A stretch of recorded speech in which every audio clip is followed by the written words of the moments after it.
Letter to my American friends. I come from Mexico. I had thought I was living in America before, but only since I moved to America did I realize now I am in America again. For you, America is America, and for us, America is America too. There is no difference, except for another 36 countries. Just that, 36 other countries, all part of America.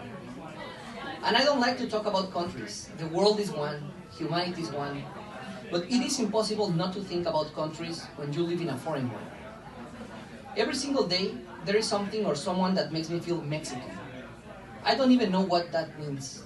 I don't know how a Mexican has to be. I am tired of having to assume an identity that it's a mix of the actual me and their idea of me. I am a living caricature of myself. This has an unnerving effect even beyond everyday struggles with language and culture. Every day, I have to figure out a hidden rule.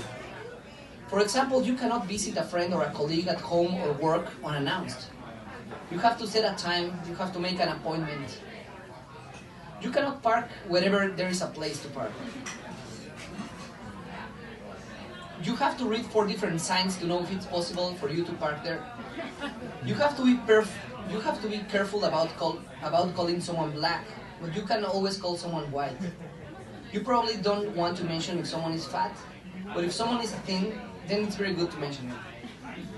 Above all, there are acceptable ways of understanding reality, and you Americans use a lot of euphemisms to describe it. For example, you invade other countries, and you say that you are helping them to find freedom. Instead of reforming schools and the workplace so everyone has the same opportunity, you use affirmative action to make it sound as if the problem is solved. These euphemisms are normal for you, as it is normal to call this country America. I only wish you were conscious that in doing so, you are ignoring the rest of the countries that are also part of America. Maybe this conceit of America is that that's a place for anyone. America then is a kind of a state of mind. I'm impressed by the diversity that this has created. I can't believe how many different political perspectives you can find in this country. There are people from countries that I didn't know existed. Music and sounds that I never heard before. Food in such variety that I get lost in the supermarket, as if I am negotiating many countries in only one. But this diversity gives some people a false sense of knowing, and from that, a posture of superiority. I talk to some people who sound like they know more than me about my own country, about the very things that I thought I knew best. How can I explain to an American friend that yes, all the world is here, but there are many worlds outside this beautiful and complex country? How can I explain that in my America there are another 36 countries?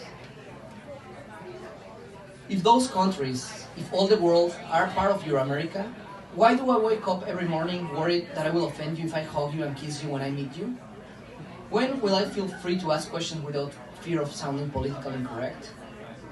For more than 10 years, I tried to share my passion for literature in my own country, and all I found were aggressive people trying to put me down.